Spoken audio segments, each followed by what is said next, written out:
Good morning, children.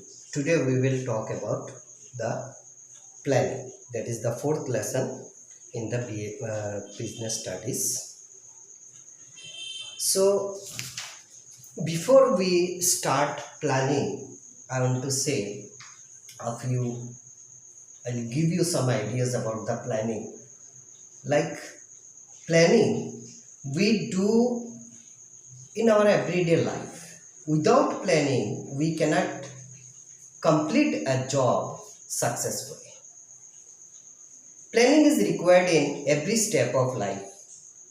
If we look into our daily life, there also we have certain plannings, and accordingly we do our everyday work. For example, if we take the example of our home, we will see that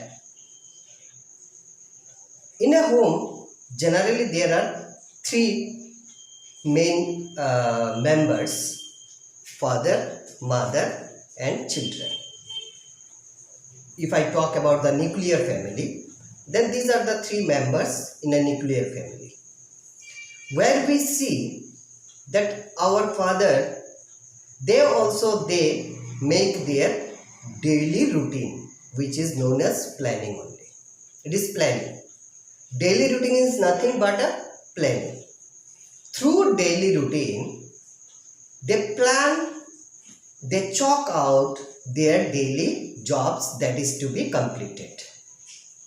We have 24 hours in our hand, but out of that, we need rest, then sleep, little bit relaxations. So this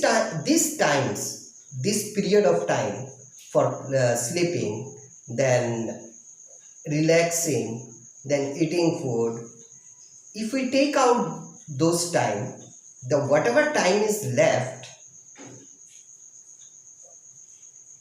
those during that time is to work.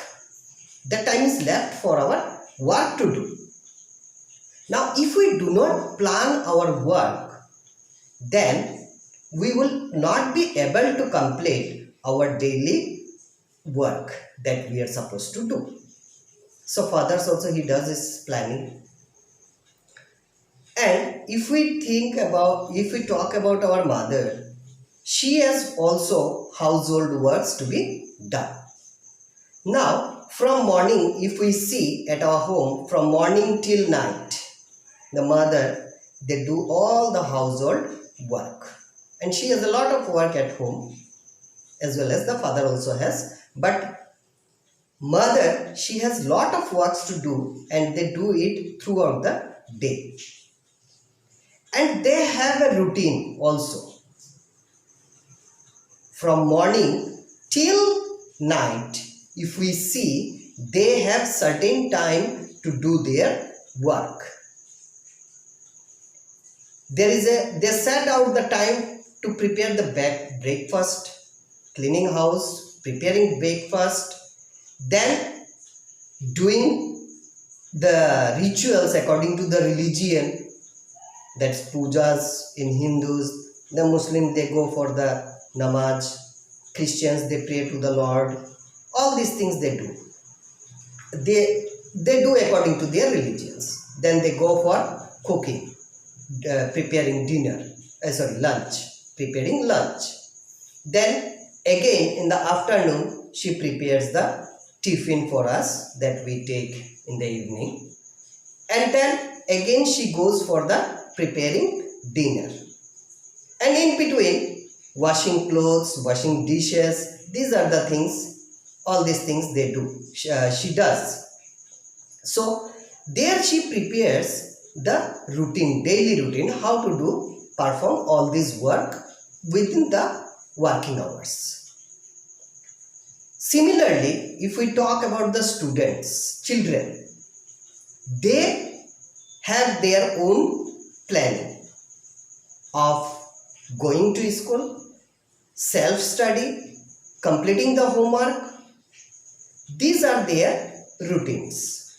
In this, not only studies, but playtime also.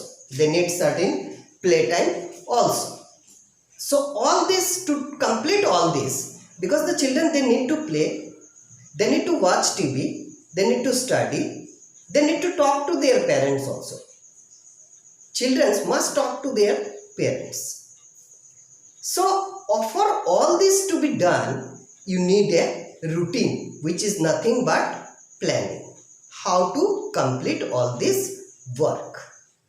So this is an example of planning that I am giving you. Now let us go back to the lessons. Our lesson is 4th lesson, and it is planning.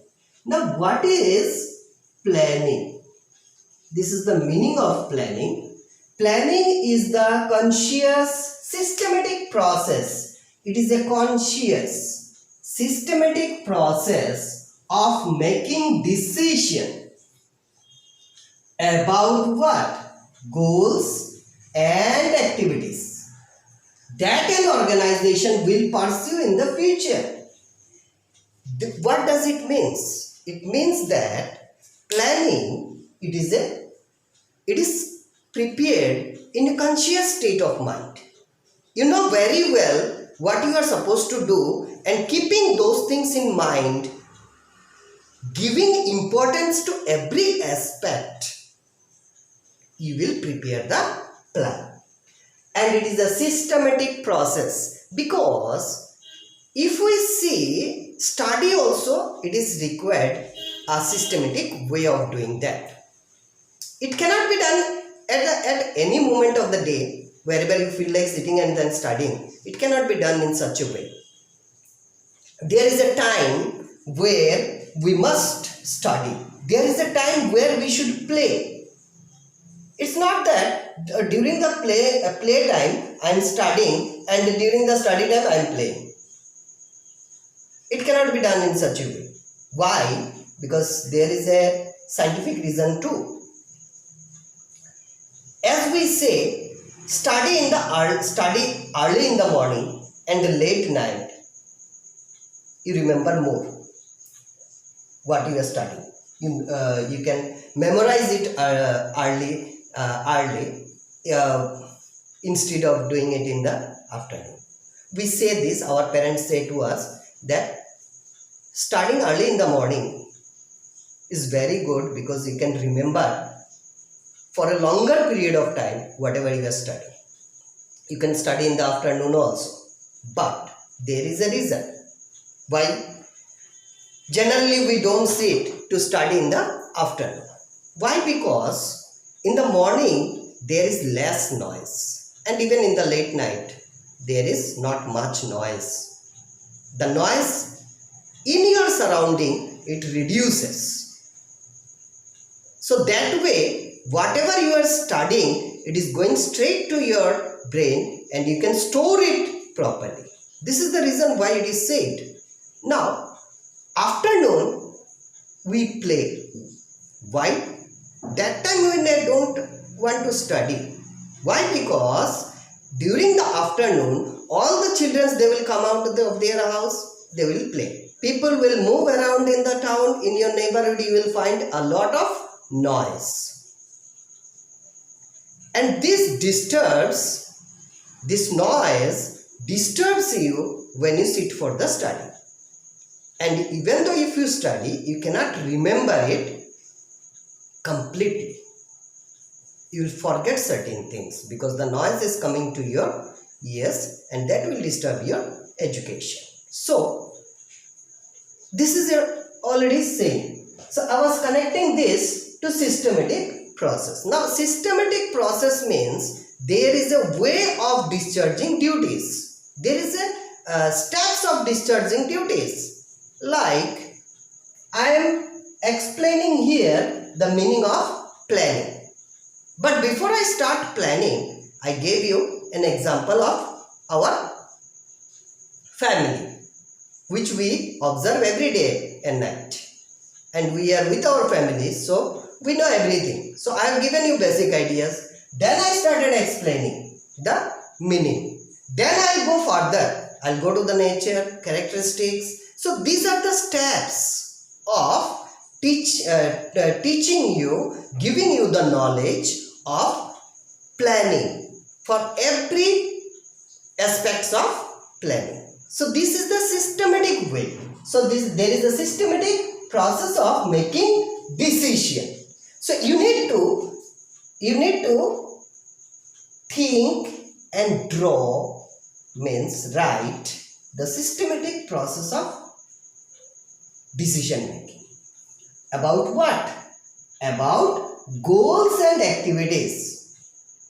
The goals that we are supposed to achieve, like now I am talking, since it is here it is talking about the, we are talking about the organizations, but I will relate it to the student. Now students, what is their main aim or goals? Their goals is to score good marks. Now for scoring good marks, they need to plan every day.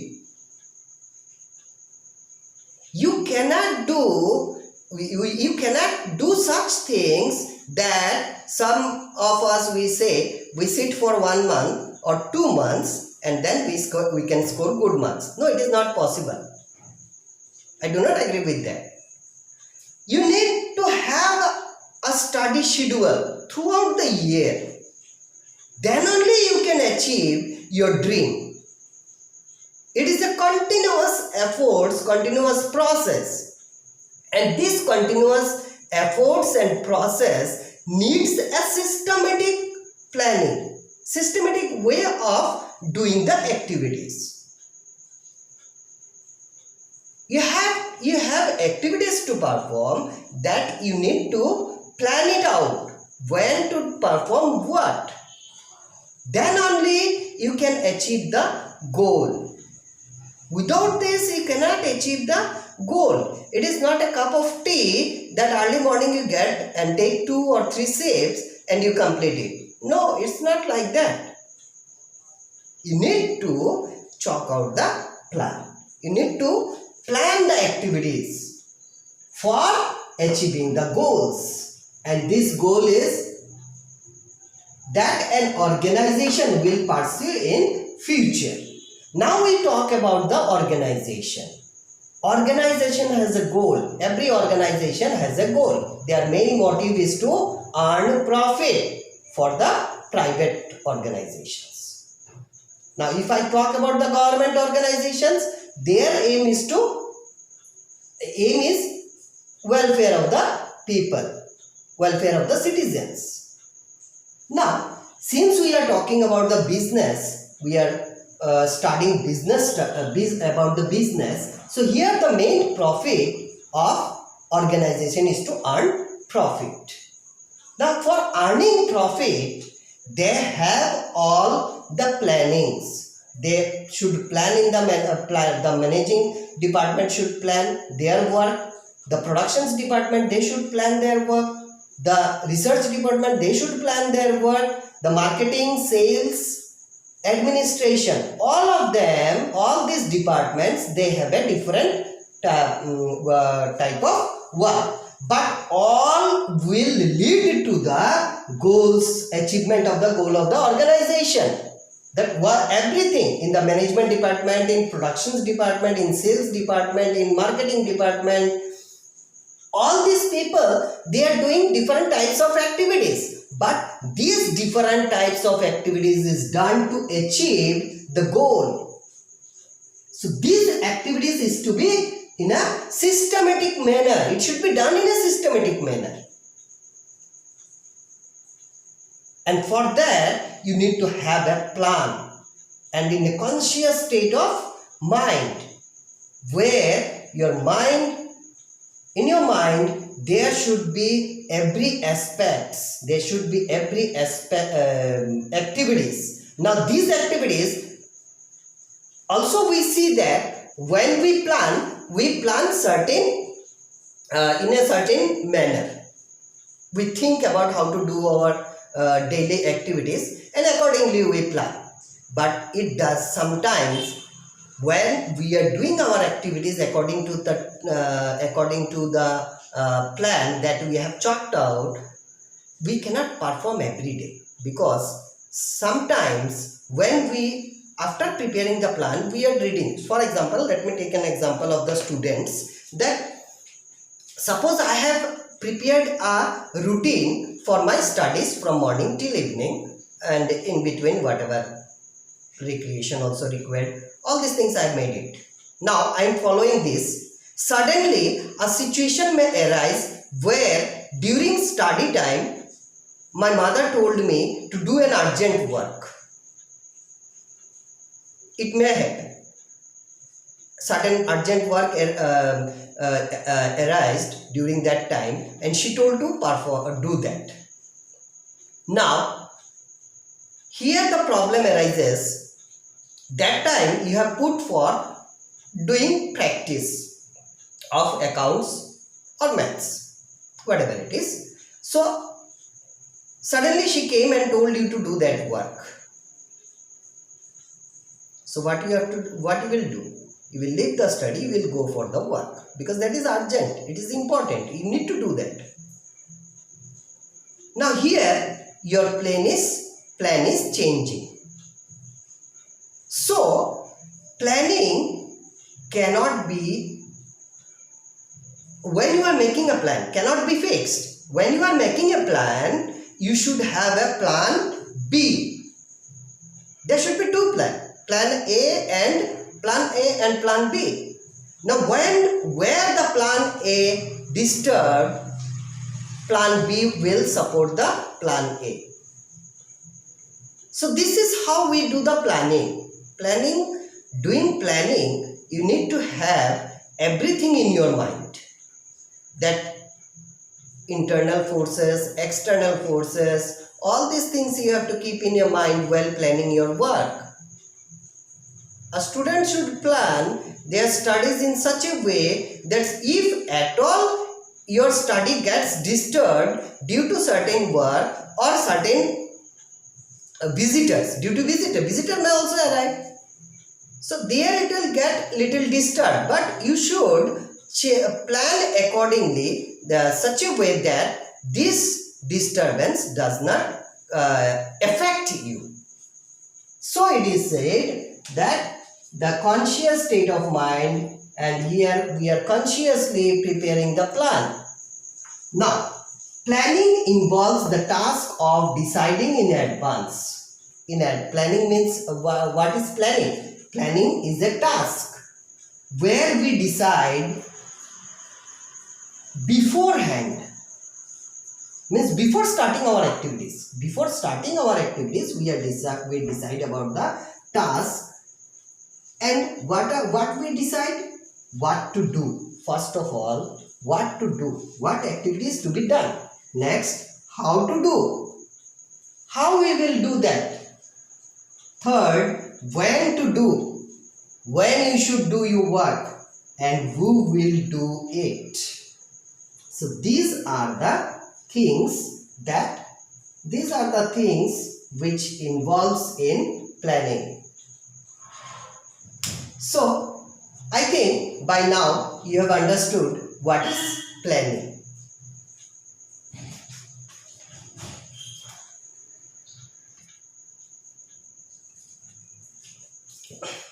Now we will talk about the nature of planning. Now in nature of planning, the first is goal oriented. Now what is goal oriented? Goal oriented means the planning is based on goals. First, what we do, every organizations, they set their goals, their aim, what they want to achieve, that is their goal. So once goal is set, then he will plan out the activities that is to be performed to achieve the goal. So planning is what? It's a goal oriented. Second, primary functions. Now, primary functions provide the basis of foundation from which all future management function arises. Now, if we go back to the functions of management, we will see that the first function of management was always planning. The very first activity is to set the goals. Now, once your goal is set, then when we start our functioning, the first function is planning. Now, this planning is the foundation. It is the base from where the other functions of the management arises. I'll take an example of the house. When we build house, we see the floor. That is our foundation. If our floor is strong, the house, then we will start building the house. First floor, second floor, third floor, fourth floor, whatever floors you want to prepare. Before that, you have to think about the ground. You have to think at the ground level. You have to think about the foundation, flooring, that ground, at the ground level, the floor that you prepare, depending on that, you can prepare, build the floors. You cannot build, you cannot build a 2-floor or 3 floors house with a very with a average floor or foundations of the building. So planning should be planning is the first basis of foundation from which the future management function arises. So this is the base of the functions of the management. The other functions of management could be performed only if you have a very good plan. Next is persuasive. What is persuasive? Required at all levels of management. Scope of planning differs at all levels. The persuasive means persuade. Persuade means going after that. That is, this planning, it is required at all levels.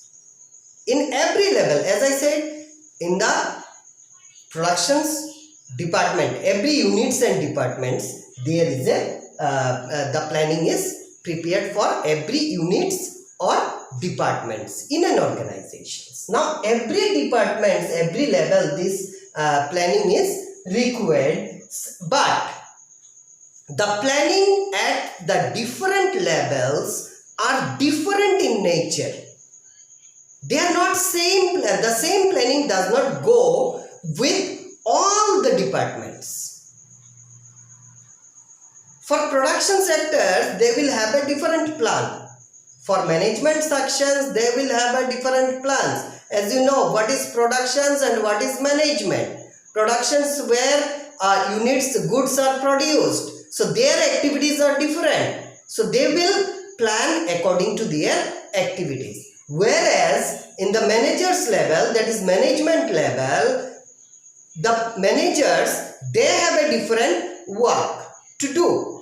So they will plan their work accordingly. So here if we see, I have taken these two examples, production and managers level, management level.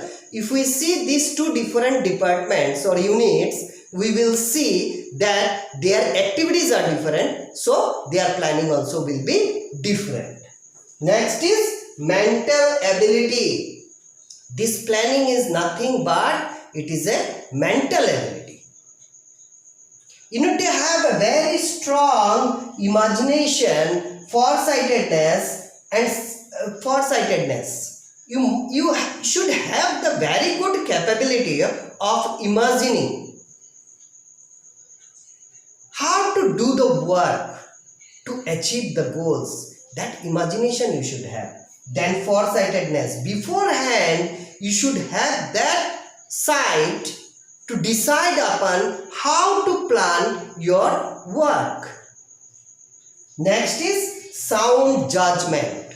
The judgment should be very sound, accurate as far as possible.